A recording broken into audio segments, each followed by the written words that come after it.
Bonjour à toutes et à tous. Un drame aujourd'hui, un événement vraiment terrible.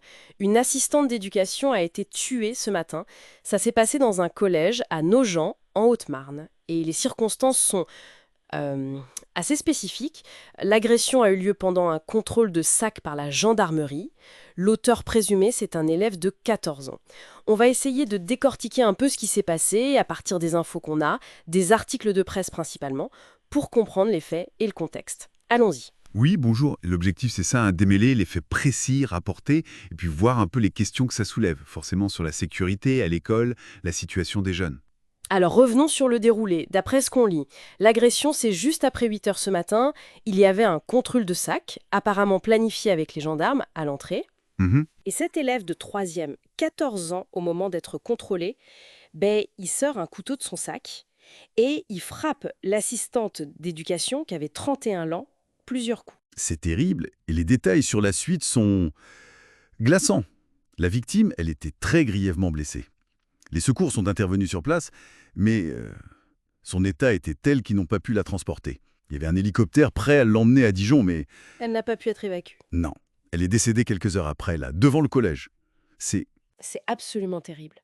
Et l'auteur présumé, qu'est-ce qu'on sait? Les sources disent adolescente 14 ans, pas de casier, inconnu de la police ou de la gendarmerie. C'est ça, a priori pas de signalement particulier avant. Il a été maîtrisé très vite par les gendarmes qui étaient là. D'ailleurs, un gendarme aurait été légèrement blessé à la main dans l'intervention. Oui, pour l'instant, on ne connaît pas ses motivations, préméditation pas claire non plus.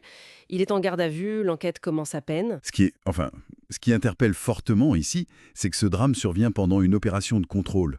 Une opération censée justement empêcher ça, l'introduction d'armes. Exactement. Et ces contrôles par les forces de l'ordre, c'est assez nouveau dans les établissements. Ça date d'une circulaire de mars 2025. Ah oui, c'est récent. Oui, signé par les ministres Borne et Ritaillot à l'époque, suite à d'autres agressions mortelles, malheureusement. Et cette circulaire précisait bien que seuls les policiers ou gendarmes peuvent fouiller les sacs. Avant, les personnels de l'école pouvaient juste regarder, pas fouiller. D'accord, donc c'est une procédure encadrée. Et on imagine que c'est lourd à organiser ces contrôles. Oui, ça demande une planification, il faut mobiliser les gendarmes, avoir l'accord du procureur, c'est pas anodin.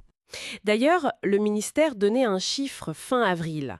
Près de 1000 opérations de ce genre menées en France. Donc c'est une mesure qui s'est déployée. Oui, mais déjà, son efficacité, elle est questionnée.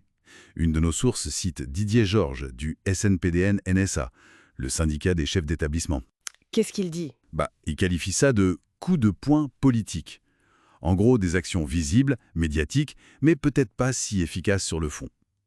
Il dit qu'il faut traiter le fond du problème. C'est une critique assez directe, disons. Le fond du problème, c'est-à-dire qu'est-ce qu'il met derrière ça? Il évoque plusieurs pistes. L'influence des jeux vidéo, de la violence en général, oui, peut-être. Mais il insiste surtout sur un problème de santé mentale chez les ados. Un problème qui serait mal pris en charge, faute de moyens suffisants pour le suivi psychologique. Il souligne la difficulté à accompagner les jeunes qui vont mal. Donc au-delà de la sécurité physique, la question du bien-être psychologique, du suivi. Voilà. Et d'ailleurs, si on élargit un peu, ce drame, il fait écho à un rapport sorti il n'y a pas longtemps, fin mai. C'était la mission Mineurs Armes Blanches. Elle avait été lancée après un autre fait divers similaire. Et que disait ce rapport? Eh bien, il pointait une violence chez les jeunes qui est de plus en plus armée. Une banalisation peut-être du port d'armes blanches. Il y avait un chiffre assez marquant, environ 3000 mineurs mis en cause chaque année pour port d'armes. 3000 par an.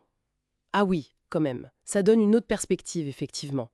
Alors, si on essaye de synthétiser un peu tout ça, on a ce drame individuel, terrible, qui arrive dans un contexte où, d'un côté, on renforce la sécurité dans les écoles, Oui, et de l'autre, on a ces préoccupations qui montent sur la violence des jeunes, leur santé mentale. c'est exactement ça. Et c'est là qu'il y a une sorte de paradoxe ou de tension très forte qui ressort des infos qu'on a.